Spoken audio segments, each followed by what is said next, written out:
everybody. Welcome to the Mountaineer Locker Room Then and Now. I'm Greg Christ, your host for the show, one of your hosts for the show. We'll have Frank come in just a moment.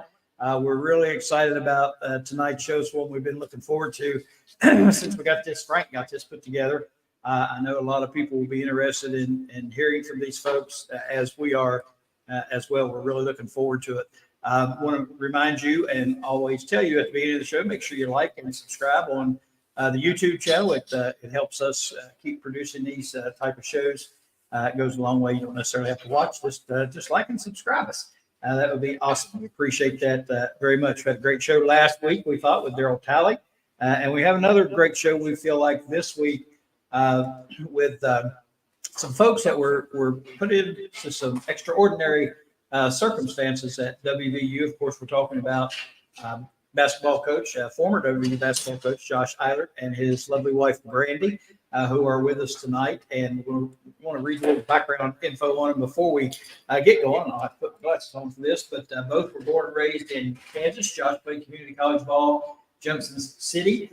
Transferred to K-State, where he played forward for 2 years after graduation. He remained on the K-State staff as a grad assistant, started the year before Huggins arrived, and remained there after Hubbs was appointed. He followed Coach Huggins to WVU, serving as the video coordinator from 07 to 13, and director of basketball ops from 2013 to 2022. The last year with the title of assistant athletic director for basketball operations, and also served as assistant basketball coach for 22-23, and then named the interim head coach for 23-24. Brandi, she studied mass communications, public relations at K-State. She's the former owner of Brandi EilERT Photography, certified wellness and holistic health specialist. I probably need to spend some time with her. Studied at the International Association of Wellness Professionals and certified health coach. She has a podcast that she is the host. It's called Life on Purpose with Brandi EilERT. So without more of that, we would like to welcome to the Mountaineer Locker Room Then and Now our special guests tonight, Brandi and Josh EilERT. So come on in, folks. There they are. Great looking couple. Appreciate you guys being with us tonight. I know, I spent a lot of time in Morgantown, work there. And of course, we talk to people all the time on the show and off the show. But I know a lot of people are really interested in where'd you guys go? What happened to you? And I know, the circumstances you were put in could not have been more strange for those of us on the outside. And I think that's one thing that, as we get the show started, what people will know about. You guys got thrust into this position under extraordinary circumstances, an And, we talked on this show so many times during the season about, what an impossible job, to come in under such circumstances and then, have to piece together your roster and then play a Big 12 schedule, which is hard in its own right. And I know, and I say you guys because I include Brandi in this because I was a coach for 30 years, a high school basketball coach, and you have to have a good spouse there to support you, or it's awful tough. And I know she was right there with you and went through all this as well. And it wasn't always pleasant, I know, because, I read social media and that sort of thing. I think like we all do. And it wasn't the best of circumstances, but I'll stop talking and just let you guys in either order, however you want to do it. Tell us what that was all like when it all come together all of a sudden. Well, the first thing that comes to mind, it's sure it was a challenging situation. And right off the bat, when I took the position, I never really thought about it as being as challenging as it was. What I saw was opportunity to make something beautiful out of a really, a situation that nobody, saw coming, So, I looked at a tweet, late last night, and they were, scrutinizing a team that had 4 roster spots, and to fill, and it was June, 4th. Yes. And I'm thinking back, and I showed Brandi, I said, think of where we were. It was July. I had 5 guys left on my roster, and those 5 guys had 30 days to leave and play immediately. So, yeah, I kind of had blinders on through the process, especially, trying to take advantage of the opportunity. I had blinders in terms of how hard it was going to be, but what I saw was opportunity, and I saw an opportunity to take a foundation that was crumbled, not only for myself and my staff and my family, but all those players. None of those guys were put in a position. They didn't sign up for this when they came in, and I wanted to bring in some sort of a calming factor to the entire program and the entire state and the people here that deserve so much better than what they got put through. So yeah, I don't look at it as a challenge from the beginning. Looking back at it, it certainly was. Every sense of the word, it was a challenge. But there's so many life lessons in this past year that we can really take and really learn from. Yeah, I mean, I'll say the same. When it all happened, I don't think any of us knew just how complicated it would get. And so there is kind of that factor of, okay, this is something that, we can put back together. It's going to be fine. It's going to be fine. And then, we all saw what happened, and it was a lot. It was a lot. It was a lot for us as a family, a lot for our kids to kind of go through. So that was probably the more complicated thing for me, was being stable for them. So we had to make some adjustments kind of at home, and just so that they felt stable, and that so that when he came home after going through all the instability at work, that we could kind of be good for him, be stable for him, do for him what he was doing for the program. Yeah, and I think, just listen to you talk here initially, I don't think a lot of people really thought a lot about the players and the situation they'd been thrown in. I mean, it wasn't a good situation for anyone. But I will tell you this: we, Frank and I, Mickey, and everybody we had on the show, all praise you for, even though you were in that situation, you handled it with dignity, you handled it with class, and you did a great job for what you had handed to you. And we'll talk about your future here in a little bit about coaching maybe, but I can't see where this year would be any blight on your coaching record. I think if anybody would look at that, say we're looking for somebody who is going to run a good program, who's going to be a good presence on the sideline, a good representative of our school. I think that, the year you had and the way you presented yourself, I really think it would be a positive for anybody wanting to hire a basketball coach. I will say that. I don't know you personally, but just based on what we watched and what we saw. Well, the first thing that comes to mind, I look back at, the instability of that week, or I think it was 8 days between, what happened with Coach Huggins and out there, and then them hiring me that following Saturday night. So it was right at a week. Right. But I remember, I didn't know Ren Baker very well. Fairly new here. And so, I remember getting that phone call as soon as I got off the road, recruiting, and I didn't know how it was going to unfold, but he called me and he looked at me as, he saw a lot in me from the short time that, he'd been around me. So he called me into his office, and he wanted me to take on that calming factor for the program.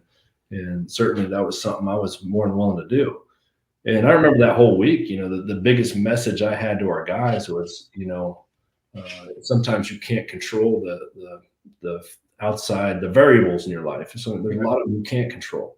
So control what you can control. And that's keep coming in every day and being that professional.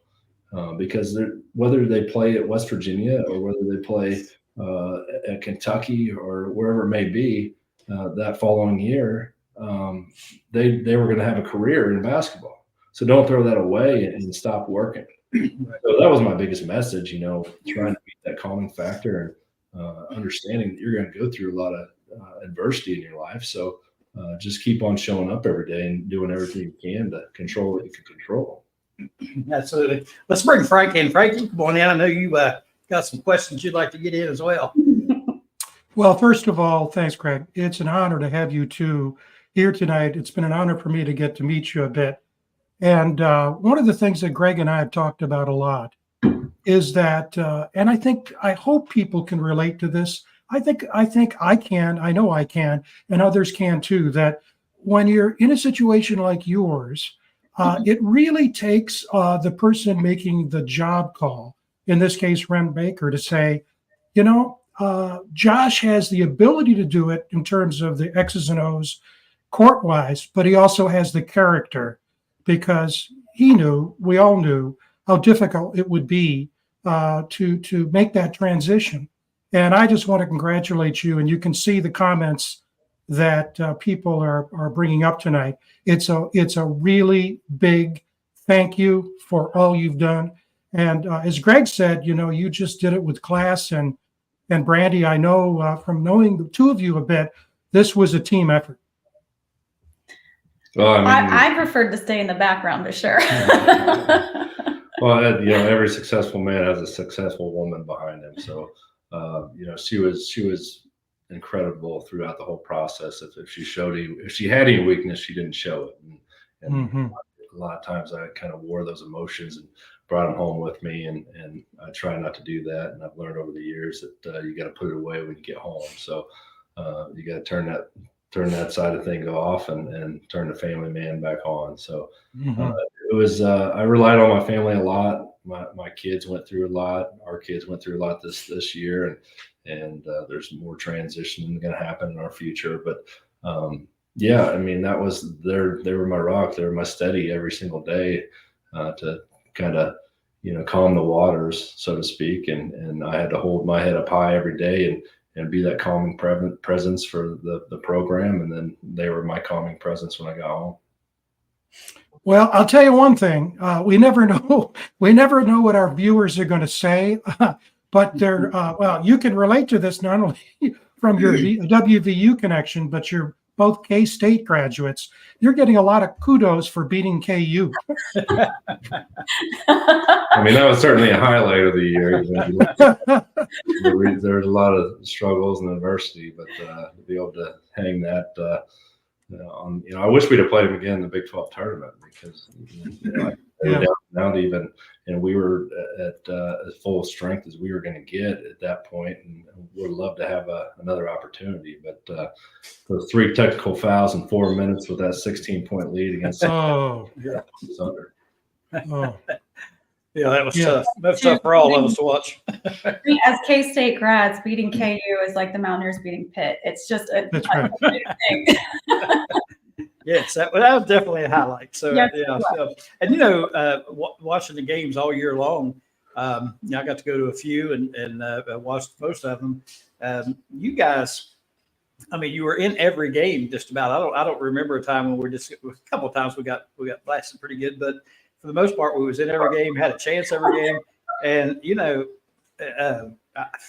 again, being thrown in like that, and then having to piece together that roster like you were able to do was pretty impressive. And I thought that you guys were very competitive and played pretty well for the most part. Like I said, there was a couple times, but you look back at it, like the schedule that we had and all that stuff's all done well in advance. That schedule was built for the team that we had prior to falling apart. So had I had an opportunity to take the schedule on and I would have bought a lot more wins and bought a lot more confidence for a team that started the year without basically 3 starters between Rayquan and Kerr and Noah. So we had to take it on because that's what we had in front of us. So make the most of it. But it was challenging. And then you wait and see the Big 12 schedule come out and say, all right, Josh, let's see how good you are. Once you go to Houston and start here and go see Kelvin Sampson and their program they've been building for 12 years. Right. Yeah. That was a buzz. But, and tough too. You had to throw together a coaching staff and end up being a very young coaching staff. But talk a little bit about that process and how you felt that all worked out for you. Well, a lot of what I did, I didn't make a lot of decisions on the staff. from my perspective, nobody deserved to be in the position they're at. None of the decisions they didn't make any bad decisions. So I was, more than anything, I was honoring that were made prior to. Alex was told he was going to be on the floor as an assistant coach, and Jordan was told he was coming in, was going to be a full-time staff member. And the only hires I made really from my perspectives was Deshaun Butler and Coach Dickey, Coach James Dickey. So those are the two hires I made. Otherwise, like I told, Ren from day one, everybody had 8 days left on their contracts, and there's a lot of, favors or promises that needed to be kept. Right. And I was more than willing to keep those promises and do the best I can with the staff that, we had coming in. Right. And so that from a human perspective, I thought was the right thing to do.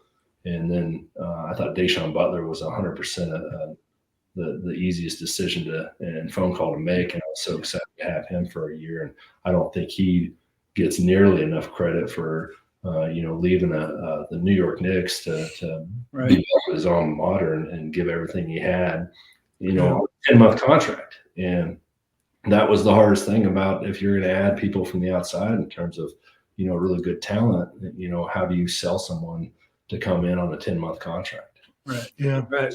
Yeah. Again, Tough. But again, I think that's another part of it you handle with class. I think that's great to hear that. Yep.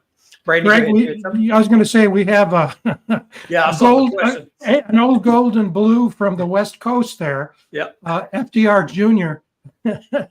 Whoever FDR Jr. is, thank you for being here. But can you see the question there, Josh and Brandi? Yep. He said, what was there a particular game where you felt you may have left something on the table, something you could have done differently, and maybe got a win? The biggest one is probably Oklahoma State. At Oklahoma State, in the moment, I thought, we were down 3, and I thought they were going to foul. So I didn't take a timeout, and I probably should have taken a timeout in that situation. And I'm not sure. You think there's a little break in the action where I could have pulled the guys over, and I got them all on the same page, and they knew what play we were running. But there's a little bit of confusion there. We didn't really get a good shot that, we could have put us in position to win that game. So that certainly is one that, keeps me, it doesn't keep me up at night as much as it did, during the season. But as a first year head coach, I've certainly made a lot of mistakes. And, I had for the most part, every assistant other than Coach Dickey were first year assistant coaches. And we spend an enormous amount of time, going through scenarios and situations. But, until you do it and you're in that position, you never know how you're going to react. And you try to make decisions on the fly as you can. Well, I can tell you, I did it for 30 years, and I don't know that there's a game that you lose that you don't reflect back on and think about things you could have done differently. So that's all part of it. So as a coach, you stare at ceiling all night long and you figure out all the scenarios go through your head. I never, especially as a head coach, and I never would have thought there's so many X's and O's that would be going through my head. As assistant coach, that pressure's not on you, but as a head coach, X's and O's and plays go through my head in my dreams. Yeah. You're here and talking. Yeah, that's right. Calling out plays. I know. Hey, Frank, I hate to interrupt, but I quit coaching in 2012, and in my last year, we made the semifinals of the state basketball tournament. I still replay those things in my mind, what I could have done differently, even though I know I can't go back and do anything differently. I still replay those things in my mind. So it never goes away, Josh. The one that hurts the most is that Kansas State loss at Kansas State. Oh, yeah. Back at it, all we needed was one free throw, just a wrist surgery. So he wasn't exactly, he was probably shooting in the 40s with the, from the free throw. Yeah. We needed one free throw. Would have sealed it, and it would have been the greatest comeback in West Virginia basketball history. That's right. I think it wrote back, but that would have been something for the history books, and certainly one that would have, meant a lot to me being back at Kansas State and getting that win back from. I think we were down 25, and we had a 29-point turnaround in a That's matter right. of a minute stretch. But you know, we couldn't get a call there late. It is what it is. You're on the road in the Big 12. It's pretty typical, but we did have it in our hands, just one free throw. So I And remember think that. the thing about that one too is that his entire hometown was there. A lot of our family. It was just this amazing crowd of family and friends, and it just would have meant so much. And that was one, I think it lives in my nightmares too, honestly, as attached as we get to all of this. But Well, yeah. Brandi, we've talked about a little bit about Josh and what he's been through here, but Sure. we want to hear a little bit more about you as well. Some of your the wellness things, the media things you're doing, and then here in a moment we'll talk about the book. But let's talk about you just a little bit and what you do. Yeah. Well, I was a family photographer for 13 years here in Morgantown. So I have many, many, many families across Morgantown that I've kind of watched their kids grow up and, you know, gone along with them. But I got really sick back in 2016, had some autoimmune issues and kind of went through this whole process of getting well. And so what I did is I became certified to work with women, particularly with autoimmune issues. And then it kind of transitioned into kind of just life. So not only do I work with you on your health, but we kind of work on, all right, well, maybe what are some things in life that we can kind of clean up a little bit? Stress issues, purpose issues, you know, spirituality, all kinds of stuff. So it really depends. But I'm contracted through a business called the Autoimmune Revolution, where I work with women strictly with autoimmunity. And then I have private clients as well who will work on stress and life stuff. it certainly came in handy this past year. I was going to say, man, I might have talked about a few ledges. I don't know. Well, Frank, I don't know about you, but I'm glad that this StreamYard that we use only gives us a headshot, but I can't see the rest of us. So Yeah. Well, I think that's probably a big thing he didn't really talk about a whole lot. Is a part of him being able to manage all of that was the things that he was also doing to stay healthy. So like his meditation time, he would go to the facility and sit in the sauna, especially like game days, just to clear your head. Sit in the So he sauna or works out all sit in the a time, deer so- stand. I did that. So You did game Yeah. days. You would go Game sit in a days. deer stand Yeah, those- the morning before. those game days as a coach can be as long a days as you're going to find. So Oh yeah. Mhm. Yep. I've said many times since I quit coaching that a lot of people ask you, do you miss it? Do you miss it? And I will say, I miss practice. I miss summertime, going to summer league, those type of things, summer camps, but I don't miss the games. I always hate Game days. days. No, game days are tough. So I understand that as well. Now you guys are involved in another project we want to make sure we talk about, and that is a book. You're writing a book, and the title of it is called No Playbook, and I think it's sounds pretty fitting the way everything has transpired. Talk a little bit about that, and what you're doing and with it, and where it's at, and what you hope to accomplish by writing this book.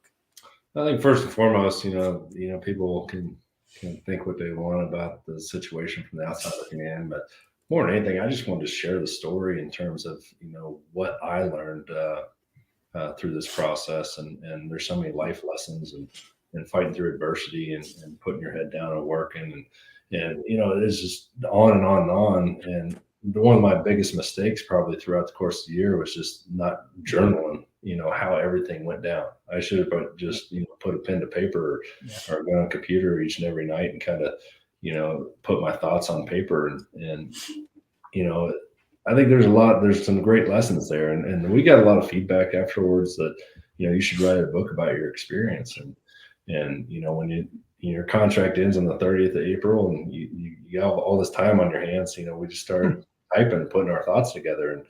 And I started rambling on the computer first, and she read it. And of course she lived it just like I did. And so, she's a lot better with words. So I talk and she types. So, it's a pretty good, combination we got here. So I could just, put it out there and verbalize it, and she can, put it in words. Yeah, I mean, we spent from the moment it was over, and I don't think people quite realize you're going a million miles an hour and then all of a sudden it just stops. It's just done.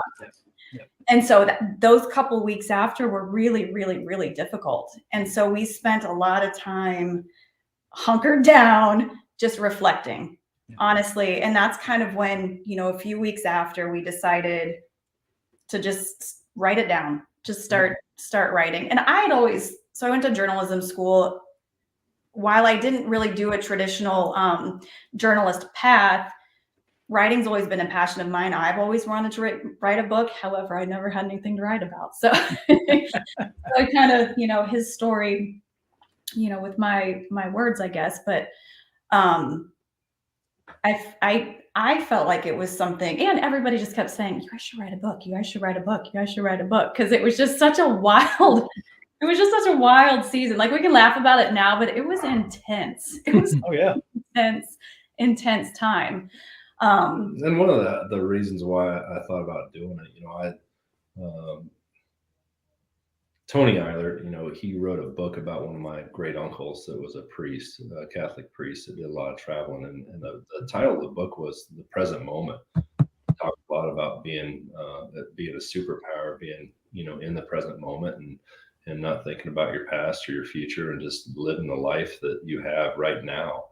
And I remember reading that book throughout the course of the season. It was early, maybe in the fall. And I thought to myself, I would have never known any of these details about his life. I knew I had a priest in my family, a Catholic priest, but I didn't know his story. And more so than anything, even if this book never goes to publish, just having that, to pass down to my family that can read about, everything that went on and, whether it be their grandfather, their great grandfather that was put in this position early in his career, and is documented. And so that was a motivational factor as well. And I think it'll end up being published, but if it doesn't and it just stays in our family, then that's beautiful to me as well. Yeah. Well, I don't see how, how it couldn't be. I mean, when you, like Brandi said, what am I going to write about? I think that a book about this is something that it's not out there because that has never happened before. I mean, you think about the whole situation with Coach Huggins and, the idol that he was and the icon and everything that happened with him. And then boom, there you are in the middle of all this mess, trying to sort it out. And again, do it the way you did it with class and dignity. I said that I don't know that I can't ever remember anything like this happening. So that's part of my situation. I remember thinking, who can I call? Who's been through this? Yeah. Nobody, especially not in the NIL era or the transfer era. There's guys that have taken over programs, been interims. Right. Terry at Texas, but that roster was solidified when he took it. Nobody could leave. I remember that. You could look at Joe Mazzulla, and I was very close, and he helped me through this process in so many ways with his words of encouragement, and he was awesome throughout it. And it'll probably be documented in the book, with his permission. But all those conversations were incredibly helpful. But NBA is different than college, and he took over a program. I didn't have Jason Tatum to work with. I wish I could. Yeah.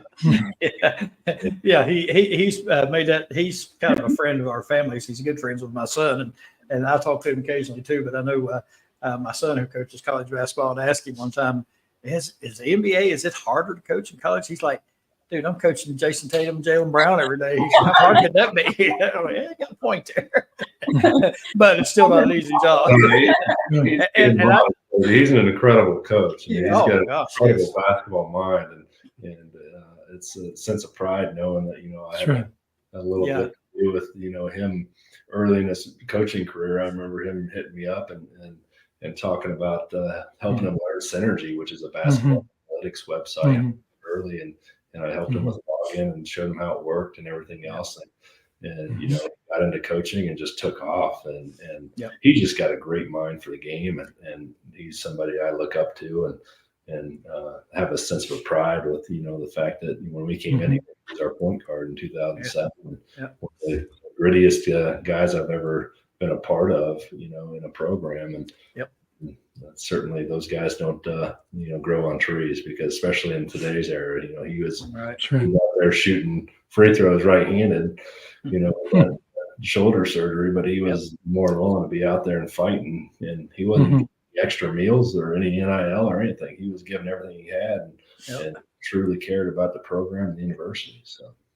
Yeah, and he has a work ethic. That's I told my son they coached together some at Fairmont, and I told him, I said, if you take anything away from what Joe does, it's his work ethic. And I said, if you want to be successful, you do what he does, because I watched him and I was there all the time and seen him and knew what kind of job they did, what kind of work. And that's why when he got the Celtics job, I never felt there was any question he was going to be successful. He's just too good at it. He's too smart about the game. He understands the game, and he works his tail end off. And he just doesn't flinch. He's just yeah. I got a chance to go and watch him play in Cleveland and watch him operate, and I found myself just, my eyes, there's so much talent out there. I just watched Joe and how he reacted to certain situations and how he handled it. And so calm out there, and he's in the moment. Yes. That book earlier, he is in the moment, and he eliminates all distractions, and what he does with his mind is incredible. Yep. Yeah, and he's kind of a similar situation where he was thrust into it, but if it's any consolation, if you read any social media about him, you're in pretty good shape because they wear him out. If they don't, something about that. He said if you're feeling bad about getting attacked, it was like the worst part of the season was just going awful. Like everything was just falling apart. It felt like. And Joe said, "Well, if you want to feel better about yourself, look at my social media." That's right. Yeah. And one of the best things that happened to me, like from a assistant coach like Jordan McCabe, he came to me one day and he said, "What's your password to Twitter?" And didn't ask me any questions. He did a few tweets for me, so he took the password and he changed it.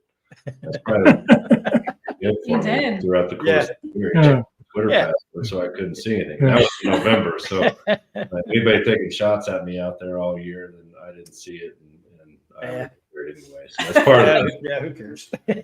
That's what I said about Joe. My brother and I talk all the time. I've always been a big Celtics fan, and so I have all these sites that I follow to read up on the news. I said he's got 4.7 million reasons not to care, no matter what they say. I know that's not the proper way to look at it. I'm sure he don't look at it that way, but that's the way I looked at it. I took a little heat.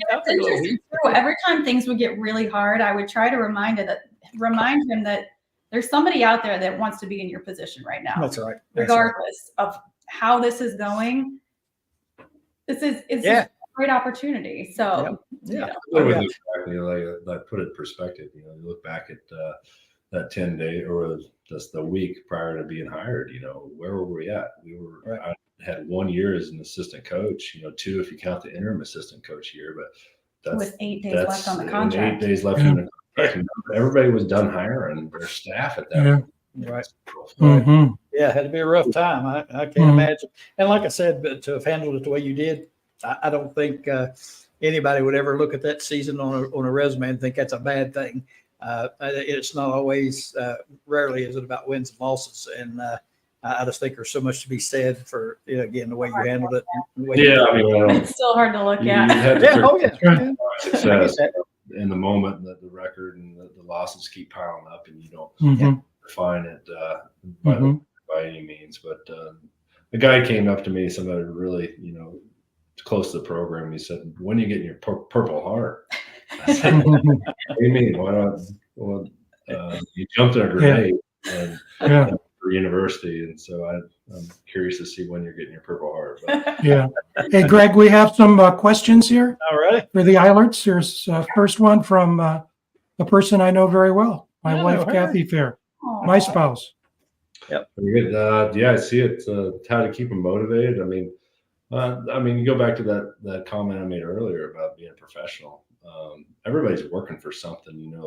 We want to come together and gel and be a successful program, but you're representing yourself as well every single day. No matter there's life situations, there's crisis, and how you handle these things are usually going to define you. And And so it's a one day at a time process, and you try to get better each and every day, be a professional every single day. And I used to tell these guys all the time, let's figure out how to be, each and every one of us try to be, strive to be the best version of ourselves each and every day. And if we do that and we come together, we can make something of this. That's right. And so, Good answer. you know, there's always something you're working towards. You're always representing something, and mainly yourself at the end of the day, because you might not be a part of this program next year, but you might. That's right. Part of how you are defined is how you react to situations like this. We're always pleased when members of the media tune in, and here's Brad Smith. We welcome him, who runs the voice of Motown. Sensitive question, but it's I guess the 800-pound gorilla in the room. I know what your answer is going to be, but this is a question that Brad has for you. You know, I work for Coach Huggins, and he gave me an opportunity at Kansas State, you know, as a GA. And after 1 year being with him, he brought me out here. So he gave me the opportunity to get into college coaching. So certainly I don't like how anything ended, you know, with his career. That doesn't sit well with me by any means. And I hate how it ended, and it should have been different. And me getting into my first head coaching job should have been different. I should have been, you know, on a podium with, you know, all the program behind me, and the sunshine and rainbows, I like to say, of the normal press conference. But that's just not the way it worked out. So you take the situation you're given. He gave me my opportunity, and I learned a lot, you know, it's 15, 16 years from him. And I don't have any malice towards Coach Huggins by any means. Well, here's another guy that has influenced you. He was your coach at K-State, and but a lot of people don't know much about Jim. Could you say a few words about what it was like to play for him? Jim Wardge was prior to being at Kansas State. He was with the Bulls as an assistant coach for several years. Then he was at Texas State, and so he was at Kansas State there for 6 years, I believe. He couldn't really get them over the hump in terms of the upper echelon of the Big 12, and so never made postseason in 6 years. But I played for him, I think, in year 4 and 5. And I was asked to join the program 2 days before them leaving for the Virgin Islands, you know. So a lot of people don't know, I played 2 years of junior college. Then I went to Kansas State, turned down a lot of D2 offers, and decided just to be a student, because everybody in my family and all my friends, and they all go to Kansas State. So I'd kind of given up basketball. So I spent a whole entire year at K-State just being a student. And I was a year removed before I joined the Kansas State basketball program. And when I did, it kind of came out of the blue, and there's connection through my assistant coaching him, and they were down some roster spots because of injuries, and they invited me to join the program and try out, and tryout was just, throw Josh in practice and see what happens. And somehow I passed, and I was a valuable asset to him. I didn't play a lot, but I was the ultimate team guy that did everything I could to help the program, and a program that purple ran blood. My blood ran purple, for all those years growing up. So being able to put that jersey on meant a lot to me, and he gave me that opportunity. And he also gave me the opportunity after being out. I graduated in 2004. Took a job as a loan officer in Seneca, Kansas, and he gave me the opportunity to get into coaching to begin with. So he gave me my first year as a GA, and we got married that year in August of 2005, and I joined the program as a graduate assistant. So I worked 1 year under him, then 1 year under Coach Huggins, and came out here in 2007. That's great. Here's another one that we've talked a lot about on the show with the transfer portal. Joey Foster is the executive producer of our network. What are your thoughts about not only getting back into the coaching, but also dealing with the transfer portal? Joey, I think that's the best question I've seen yet, because I tell you what, I'm going to get back into coaching.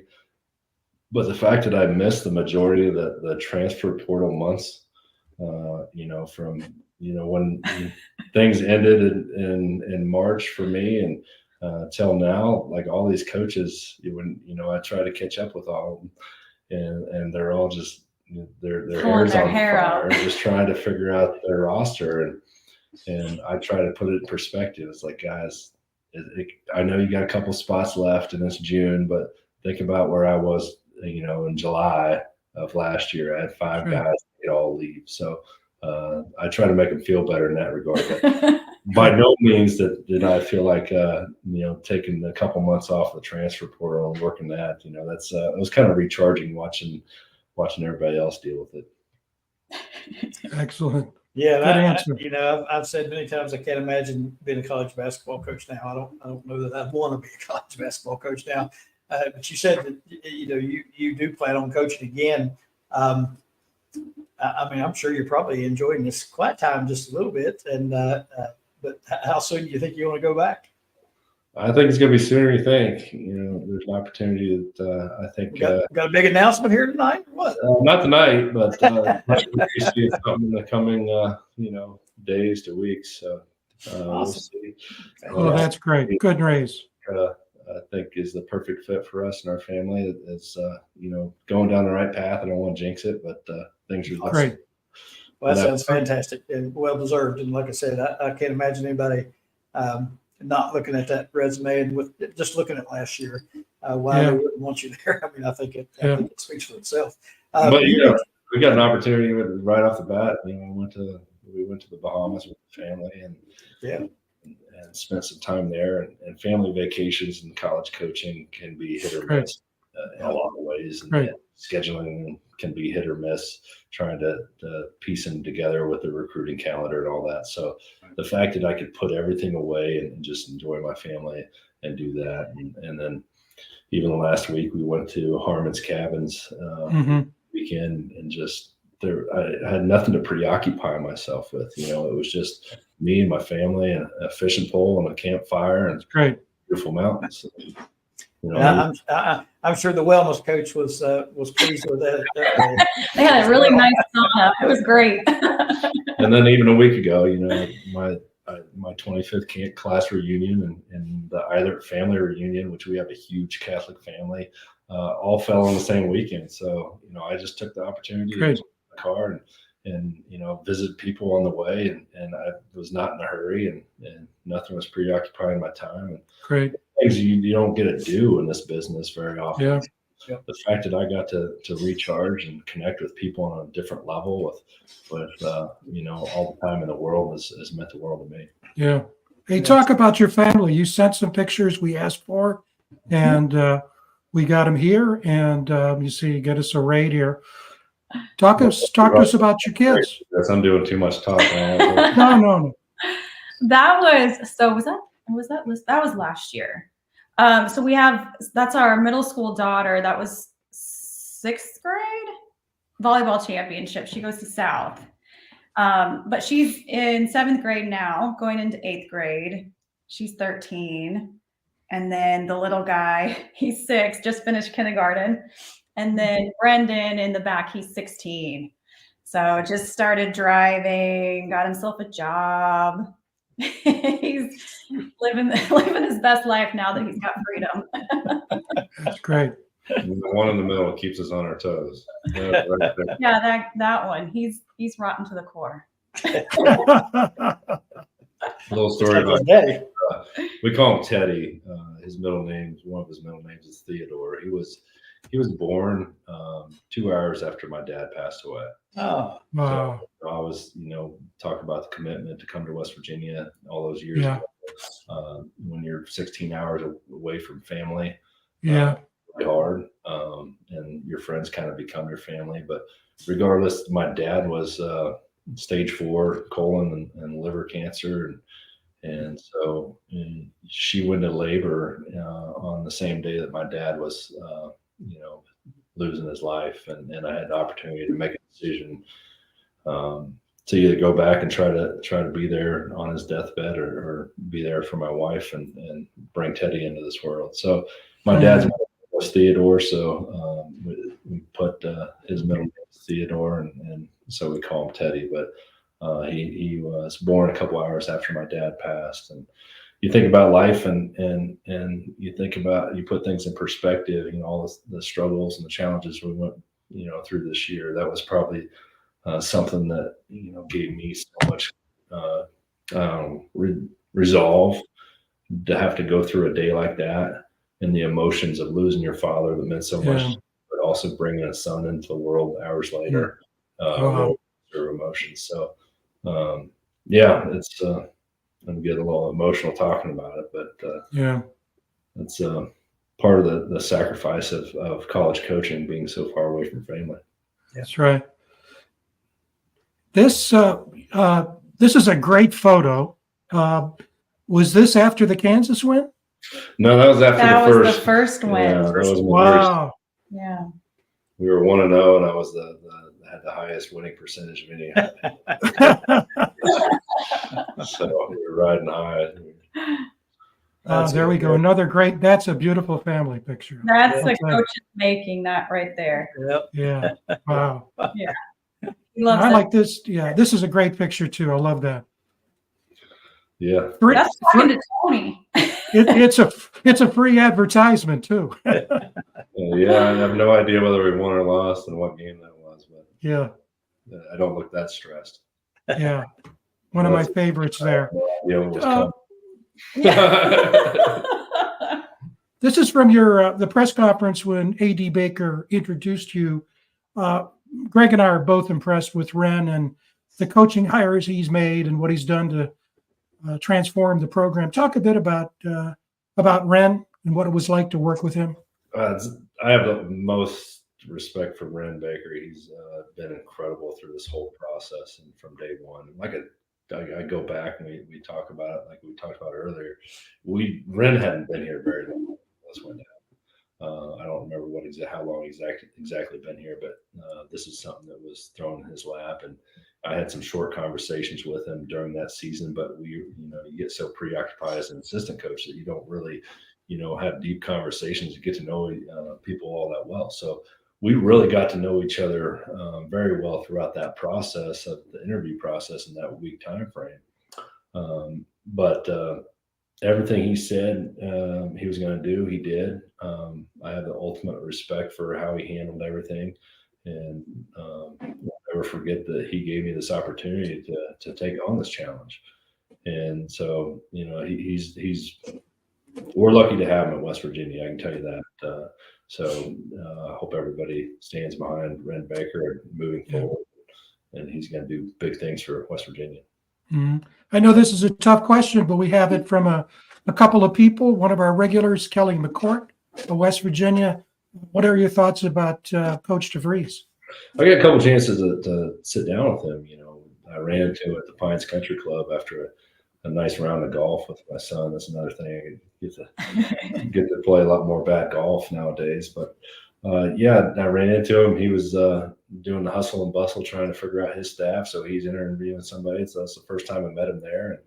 And he told me, come by anytime, love to chat with me. And that next day I stopped by the office and we had a 2 or 3 hour chat and, did everything I could to give him the lay of the land and help him, be successful. And that's all I want for West Virginia. And that's all I want from day one is a good transition and the program to see, new highs. And so I did everything I could to help him. And I think he's a great guy, and I really hit it off with him. And I think West Virginia really like him. So he's got his resume is pretty impressive and what he's done at Drake. So hopefully he can carry that on here at West Virginia. Yeah.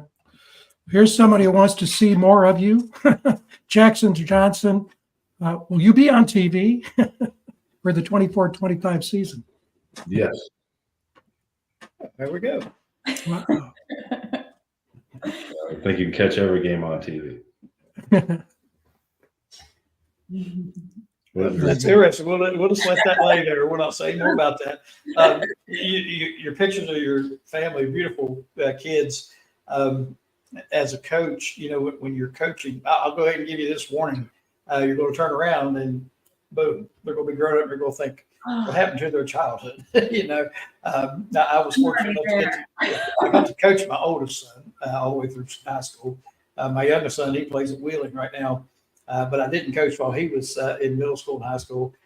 And I really got to watch him play. And, when he was in middle school and high school, I got to set up in the stand and just watch for the most part. I used to broadcast some games, but it's a whole different world when you do it that way. But I'm telling you, they grow up fast. And when you're coaching all the time, you get wrapped up in everything that's going on. No matter how much time you try to spend with them, it's never enough. And I'm telling you right now, you're going to turn around and they're going to be grown up. And you're going to, what happened to their childhood? But good looking family. I know your youngest or the oldest boy, he's in high school right now. That's correct? Yeah. So he just finished his sophomore year, so he'll Okay. be going into his junior year. Yeah. Is he a basketball player? He plays basketball. Yes. I think he's got more of, like I said, a coaching mind. He really gets into the X's and O's, and so I can see that being in his future somewhere. I don't know. It's not necessarily something I want for him, but I can't have That's right. Yeah.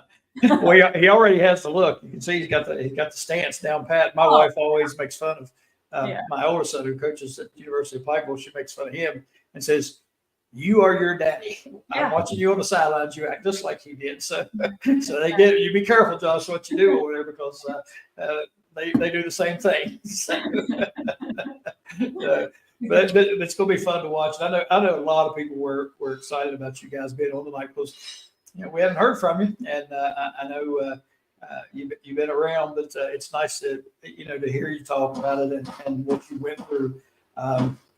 And again, recognizing you for just doing a fantastic job. I think Frank and I have talked about it numerous times, and the hand you were dealt wasn't the best, but you did a fantastic job with it. And we are tickled to be Mountaineer fans and tickled to be fans of yours. And when you were there, cheering you on all the way. You guys, now you mentioned, we want to go back to the book just for a second. I had a couple of questions I wanted to ask about that and didn't get to. You said it is going to be published, or you're waiting to see if it will be published. Is the book finished? It's not finished, not yet. I have to wait till this TV gig's up or whatever's coming. Yeah, so I think we've got a ways to go. We're about what, 10,000 words in, something like that. Got a few chapters written. Things got a little crazy when the kids got out of school. So I mean, you really can't cover everything. Right.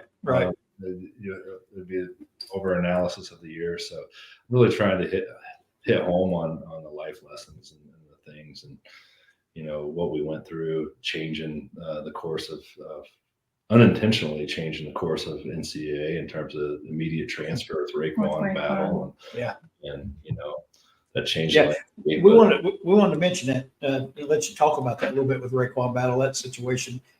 For people that don't know, we wanted to touch on that just a little bit, and what you guys went through. Like the fallout of unintentional. You look at how all these things were going, and when we brought Rayquan in, we knew that he needed a waiver, but at the end of it wouldn't have been the end of the world if he wouldn't have got it at that point, because our roster was so heavy, and so, but we thought it was a open and shut case with the waiver in terms of mental health situation, and you really dive deep into that, his story. I thought it'd be a no-brainer for the NCAA just to rubber stamp that thing. Yeah. For whatever reason, it wasn't. They denied it. We appealed it, and it just kept going on and on and on. And Rayquan wanted to push it, and rightfully so. And he became the face of that whole that legislation. So we fought it tooth and nail, and it took a lot of out of him, and that's not what he wanted to focus on for his last year of his eligibility, but we had to do it. And I never would have thought that it would have changed the landscape of the NCAA, and I think ultimately it would have changed anyway. But he had the forefront. Right. And that's just another battle that we were fighting. That's right. Over the course of the year, that took the focus off trying to be a winning program each and every day. And if we're the first 9-10 games, we had basically 6 or 7 guys eligible to play, and it's nearly impossible to compete, especially with the schedule we were given, early. We were St. John's and Virginia and Pitt and all these, storied programs that were trying to compete with 6 or 7 guys. And Rayquan wanted to compete. That was competing at basketball was his piece. That's, so, he saw everything that was going on, and there was about 20% of all these waivers being approved, and there was human judgment behind it. Somebody's saying, okay, this guy's worthy of a waiver and this guy's not, based on mental health. And it just made 0 sense that his was not approved. So we just kept on pushing it and fighting for what we thought was right. And in the end, it just, that opened everything up, and college basketball and college athletics in general never did that. Well, I think most of as fans, we looked at it and said, well, we're West Virginia, and that's why that happened. What other reason could there be? Right. I mean, it made no sense. Well, I mean, human judgment should not be part of any of it. No. It's human judgment is flawed in so many ways. So if you got different committees looking at different cases and different personalities thinking one's worthy and one's not, that's not the right way to do things. Right. And if it is said, okay, if you're a double transfer, you cannot play, and that's black and white, and there's no gray, then we had no argument. Right. But when they're approving some and not others, then you know your story and the ins and outs of that, and it just didn't seem fair. So we just kept on pushing it, and we certainly need Rayquan to be successful and to be a good program. But more than anything, it was just trying to fight for what's right. Right. Yeah. And who am I to judge whether the mental problems or mental issues that he's facing is any different than the mental issues that this person over here is facing? It's not for me to judge that. And like you said, there shouldn't be the personal judgment part of all that. That's right. Insane.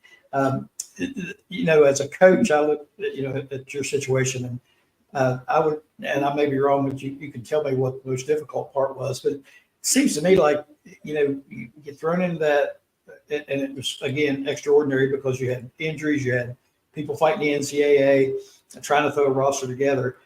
Was the most difficult part of the coaching aspect of it? Was that getting these 10, 12 players to jive together? I guess chemistry is the word that everybody uses. Was that the most difficult part, or was there something else that was hard? There's a lot of factors fighting against us, even off the court and outside our building, that were just pulling us in the wrong direction. And there wasn't, I thought we had more chemistry than we probably showed on the court. But a lot of that is built in the summer and in the fall. And when you have 3 guys that you're trying to transition in after 10 games, and certain roles are changing and dramatically changing, and those things aren't set in stone, and there's going to be some turmoil in terms of to figure out where everybody fits. So there was chemistry issues and those challenges throughout the course of the year. But we also had a lot of challenges from the outside, big. We'll write about it in the book. Yeah, there's going to be a lot of these details in the book. I don't want to give it all away. It was things that you would have never expected from day one, that you're going to be dealing with, the challenges you're going to deal with. The things that you can live with are the injuries. Like Jesse Edwards broke his wrist without 8-9 weeks, and we didn't have a backup for him. That's something you can live with. It's hard as a coach, but you got to figure out a way to make things work. A cook went down in a medical emergency, and he was our backup 5, which he wasn't even really a 5, but he could spot minutes there, and he went down in that exhibition games. Those are things that are going to happen, and they're out of your control. But the things that you think are going to be one of your assets turns into one of your liabilities. That's the things that hurt the most looking back. I think it was interesting too, when he would come home and we'd kind of decompress, a lot of the things that we were talking about weren't even X's and O's basketball related. It was kind of just this interpersonal stuff and waiver stuff. And it was just all these weird little battles that you really didn't expect to be having to deal with for as long as they were happening. Kind of so like ongoing. Right. Yeah. And again, things you shouldn't have had to, as a head coach, shouldn't have had to be dealing with at that But a lot of time. people said when I got the job, like 90% of this isn't basketball related. Right. It's about 10% of it's actually coaching basketball. And I'm like, okay, you know, that might be a cliche. And you figure out real quick that that's the case. But I felt like in my case, it was about 99%, you know, Yeah. So you're about 1% of it was coaching, and you're fighting all kinds of other battles elsewhere that probably, you know, put us under in a lot of ways. And I would have to think too that it would be very difficult in that situation not to come out and say a lot of times what you were really thinking. I don't know that you ever did that, but I would think that would be tough as well. Yeah, That was left for me. I'm the guy that, you know, the high road's the only road. You know, I'm going to take that high road each and every day, and I'm never going to lose sleep over making, you know, having a rash moment or, you know, with my words or questioning my character or whatever. You know, that's the things that help me sleep at night. So if I do things the right way in my mind and that align with my character and my values, and then I can hold my head up high regardless of the results and keep moving forward. Absolutely. Frank, do you have anything before we wrap it up here for tonight? I was just going to put up Timothy's one of our regular viewers, and Timothy Green is one of those stand-up coal miners, worked for years in the mines, West Virginia, bleeds gold and blue. I would like to thank you and offer you the best of luck in the future. And I think that the end of that, certainly, I know Greg and I share that. Your character, both of you, and the manner speaks for itself. And you exemplify everything we want to see in folks who represent universities. And that's been dicey nationally. I mean, it's an issue. And you will be remembered for all the right reasons. So I think I can say on behalf of all Mountaineer fans, thank you. Thank you. I mean, that means a lot to me. Even going back to Timothy's comment, a coal miner, I remember the opportunity I got years ago. One of the first few years, I got the chance to go underground and see how everything operates and the hard work and the grit that goes into the state, and especially those people who are hardworking coal miners. I'll never forget that opportunity. And so I have an incredible amount of respect for the work they do. And so it means a lot from the people when I get these messages of support. It means everything to me and my family, because we realize how hard the situation was, but we're still prideful people and wanted it to work out and be a very successful year. But you know, at the end of the day, it's a 9-23 year. But I feel like if we represented the state and ourselves the best we could, and I think we accomplished that. Absolutely. Yep, absolutely. We'll definitely miss it. I mean, 17 years is a long time. So yeah, I mean, you know, a lot of coaches' families. I mean, I think Coach Kellogg's son said something to my son. You know, he's moved 6 times, and Coach Kellogg even told me, you know, he almost felt guilty for how many times he's had to move his family. So, we're kind of an anomaly in the fact that we've been here 17 years. My kids have been here. They all were born in Ruby, you know, and in the same floor.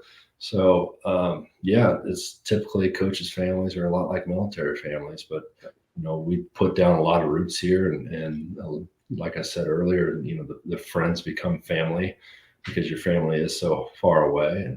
And so it's gonna be very emotional leaving here, but it's time to write a new chapter, but put this behind. But I'll never forget all the great moments we had here and all the great people that supported us, and it's going to be hard, you know, leaving for that last time.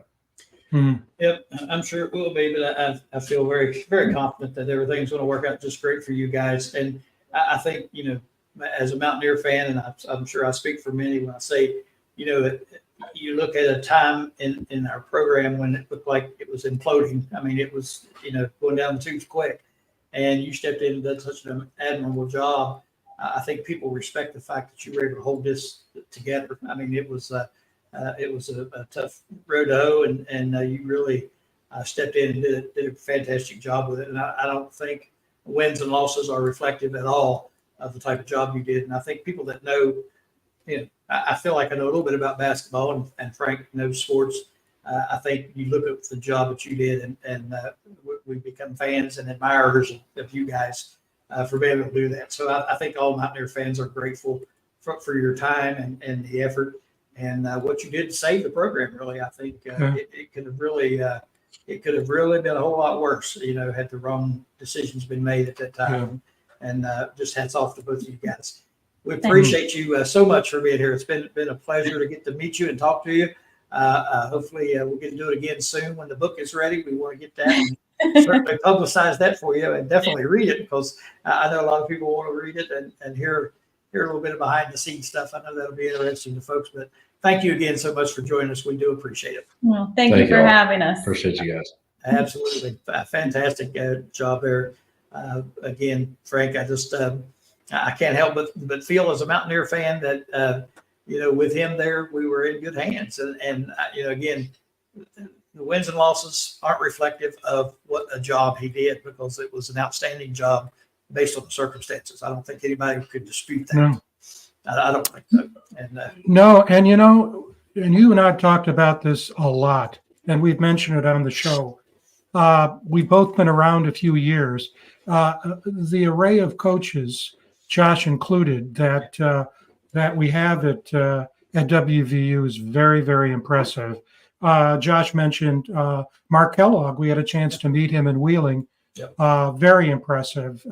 And we also met Coach DeVries, also impressive. And so it's just terrific. And character does count. And one of the things I think that's hard for a lot of us fans is to really accept that a lot of really important things happen off the field, off the court. That's right. And those are very important. And the character of the people who lead the sports teams, we're seeing that now in baseball, also very, very important. So it was a real honor to have them here. Oh, I mean, we were blessed by it, Craig. Well, and I think too, when you get a chance like this to talk to him and hear him talk and express himself, because he's not outwardly verbal. He's not out there on all the circuits talking and all that, and he never was when he was coaching. He had a quiet demeanor on the sideline, and I think when you get a chance to talk to him and you see what kind of a person he is, he was the perfect person for that job. And I think that's again reflected in his way he presents himself, and his wife too. Both have a good grip on what was going on and what was going down, and what a horrendous job it had to be to try to keep it together. And I commend him for that. So it was fun talking to him. Hopefully we can get him on again and talk to him some more. I'll be interested. That is I think it's one of those books that will be relevant even to people who aren't into basketball, aren't associated with WVU, not even sports fans, in the sense that a person who was tabbed to do something under difficult circumstances, and I can tell you, you know this obviously, is that how important Brandi's role in all of this, because it is a team effort. Yep. I know I feel that way about Kathy Fear. She helped me so much because we were both academic administrators and faculty members, and we were able to work through issues by talking them through, and it was mutually beneficial. And so, what a great pair they are. We have a couple of things we want to cover before we say good night, and one of them is this wonderful baseball team. And let me pull over here so we can be seen. Sort of. Sorry about that. Maybe if I do this, it'll be better. I don't know. Most people didn't help too much. They can't see us, Frank. Yeah, well, we can see it better. We can see your elbow, and we can see my ear. But this is a rundown on the tremendous show that we're going to see on Friday and Saturday, at least, hopefully Sunday. And that is in the Super Regionals playing North Carolina. And, we put up a visual last week about how great Dallas Baptist was in Grand I think maybe it was Grand Canyon. I can't remember which at this point. But the fact of the matter is, this team is awesome. Yep. 76% wins. We're playing them at home where they're 35-3. Yeah. But there's some I think some room here. If people followed the regionals, they had a tough time against Long Island, almost lost. Yep. And they had to come from behind at home to beat LSU when the right fielder lost the ball in the lights. Yep. Otherwise, they wouldn't be in this game. We'd be playing LSU. Yep. They didn't win their conference tournament. They lost in the second round to Wake Forest. But their national stats are formidable. They're ranked in batting 25th, and they're even higher in ERA. And I looked at, their stats. They're just unbelievable. They've got guys that can hit. Yep. They've got pitchers who can pitch, Yep. both as starters and also as relievers. And if anybody can do this, I pulled this from NCAA stats. Just go to ESPN and look at the breakdown of the game, and you'll see they'll have 10 categories comparing the two teams. And the only category where WVU is better is in the number of strikeouts. They also hit home runs. So let's keep our fingers crossed. The fact that we're there is fantastic. Starts on Friday night, 6 p.m. on ESPN2. The nice thing is that all the games will be on ESPN, not just on ESPN Plus. Yeah. I was surprised, Greg. I want to hear your thoughts on this. I thought for sure Oklahoma and Oklahoma State would make it into the Super Regionals, and I'm not a betting person, but to bet that Kansas State made it, Yeah. I was surprised when they got into the tournament. I thought TCU would get in there. What are your thoughts about that? Yeah, it was pretty surprising, and I just so happened to have watched the Oklahoma East Carolina game. Was it last night or night before last? And East Carolina just took it to them. Just it was amazing. But that's baseball, and you look at this North Carolina team, you think, oh my gosh, what have we got? And they've only lost 3 home games all year long. We have to play them on our home field, et cetera, et cetera. But here's the thing about that. It's just like, when you're in the NCAA tournament or you're in the Final Four or in football or whatever, the teams you play are going to be good. That's why it's a tournament like this, and it's a super regional. So you have to expect your opponent is going to be a good opponent. And so that part of it, I'm good with it. I think, I don't know, you just have a feeling about this team, West Virginia's team. Just a good feeling about them. And I know last year, toward the end of the year, you're like, oh gosh, here we go. And they just faltered at the end. Watching them play in this regional, it just seemed like that they were playing with such confidence. They hit the ball well. The pitching was good. Everything was solid. And I watched the Oklahoma game, and Oklahoma, they booted the ball around 2 or 3 times. Gave up extra bases, gave up runs because of it. And West Virginia hasn't been doing that. And I just thought, this team is playing pretty well right now. And when you go to a super regional, you're going to have to play a tough opponent. And, North Carolina obviously is a really good team, but that's what you expect. I mean, you're going to have to play really good teams. And they have a great home crowd. I was surprised at the home crowd at Oklahoma. Yeah. I watched those 2 games, much better at UNC. And the thing that you stimulated me thinking, West Virginia, I'm not going to say they got there because they hit home runs, but my God, they were a prolific home run hitting team. Yeah. But during the regionals, it was their consistent hitting and their pitching, both starting and relieving. Yeah. And that last game, my God. After the first inning, I said, wow, bases loaded and so on. And they just shut the door. And so that was just, it's just great. And as Mickey would say, it's a great day to be a Mountaineer. That's right. I don't know if you watched the North Carolina LSU game, but LSU LSU was the home team, even though they were playing at North Carolina. So North Carolina batted first. LSU took their starting pitcher out. Before he ever got an out, they had the bases loaded, nobody out. They brought in the next guy. he walked the next batter, walked around in. They took him out, so they were down on their third pitcher in the first inning.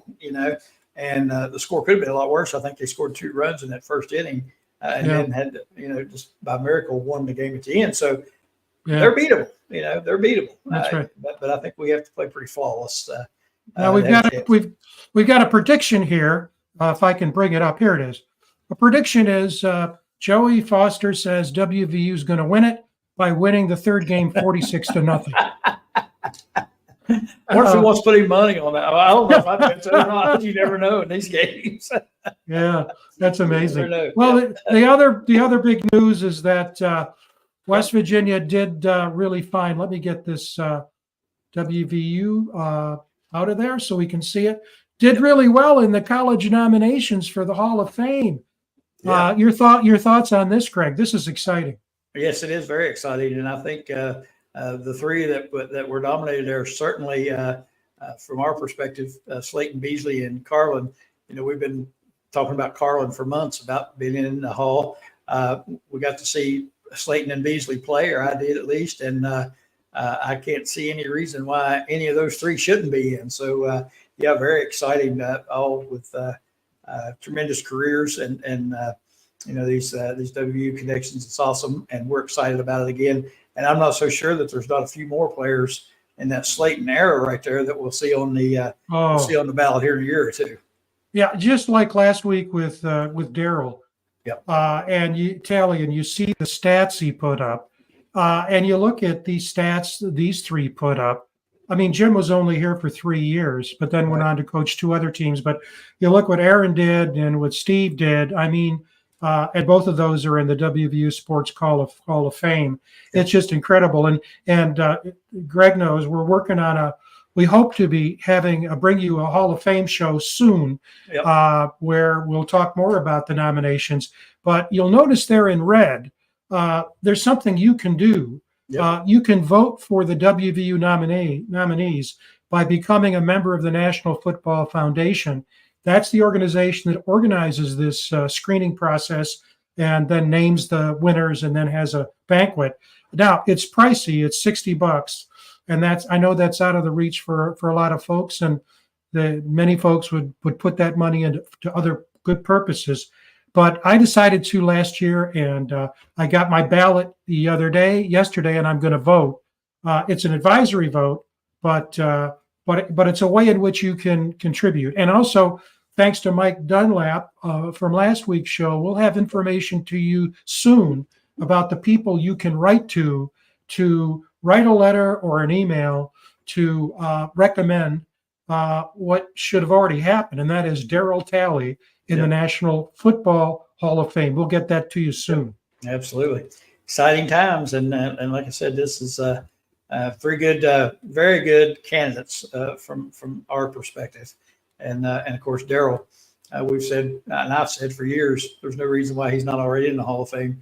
But these would be great honors for these guys. And like I said, I think there's probably going to be a few more from that era coming on there very soon, I would think. I hope.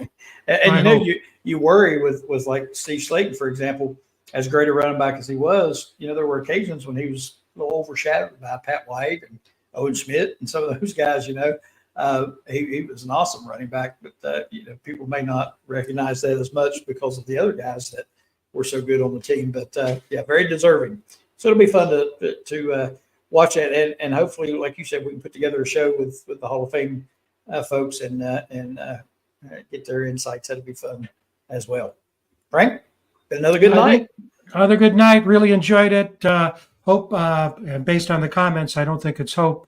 The audience that watched it live were impressed, and I'm sure the folks who will watch in the archives will feel the same way. Yeah. As a Mountaineer, you're proud to have people like Josh EilERT walking the sideline, and we feel the same way about Coach DeVries. Did a great job at Drake, as Josh pointed out, and will do a great job here. Sign another player today, so that roster is almost all filled out. We'll have more on that next week. And as always, Greg, great working with you, and hope everybody enjoyed the show. Absolutely, Frank. You have a great evening, and to you out there who watched, appreciate you tuning in. We look forward to coming to you again next week with another great show for the Mountaineer locker room then and now. And we also want to mention Mickey Plumley. Shout out to him. Hope he's feeling okay. That's our other host on the show. We appreciate everybody for tuning in. Look forward to next week. Good night, everybody.